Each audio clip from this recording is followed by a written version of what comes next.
to talk about this. We are going to see some rain this weekend, Jonathan, but I don't think it's enough to help with this drought. How is it impacting our crops and our produce? Right. You know, Troy, we really need a good soaking rain across the area for several days to make any inroads on the drought. And as you mentioned, areas in red across the area on the map, those are extreme drought conditions, and areas in the deep red, those are exceptional drought conditions. So as bad as it gets, 9.6 million people across the state are under drought conditions. Now, it has been a top 12, the 12th driest March finishing out here in Georgia in history since the 1800s, and the 8th driest first quarter of the year. And that area that I showed you there on the map, that dark, deep red area, actually is kind of works into our story here, where they grow a lot of these peanuts across the Georgia area. And we are here at the Atlanta State Farmers Market to kind of discuss some of the impact on some of those crops across the area. And again, the big deal here about the peanuts is that about 50% of the peanuts that are delivered to market are grown right here in Georgia. So kind of fascinating. I didn't realize it takes 42 to 45 inches of rain per year, and I'm reading off of a University of Georgia study here, to healthily grow peanuts. We've only seen about 7 to 8 inches thus far on the year, and only about 50% of peanut fields across Georgia are irrigated. So that means about half of them rely solely on rain. So this can do big damage to the crops. We really need a lot more rain. Guys? And while some rain may be coming, it may not be enough.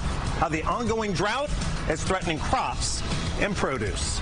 Talking about the conditions and just what that impact will be on our crops as well as our produce. Jonathan, even the rain this weekend, not quite enough.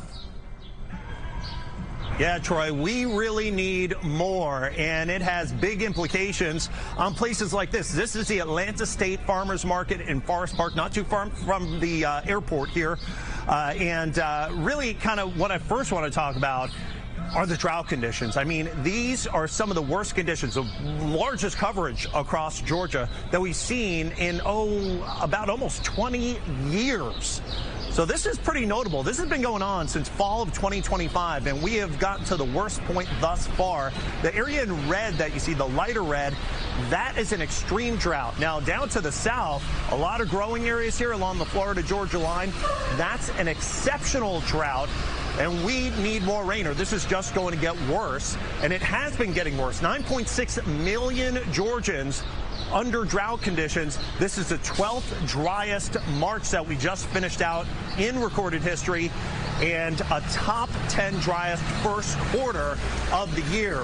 So really just, unfortunately, pretty wild drought conditions, and that has huge implications places like this, where we pick up our produce, and in fact, most specifically, peanuts.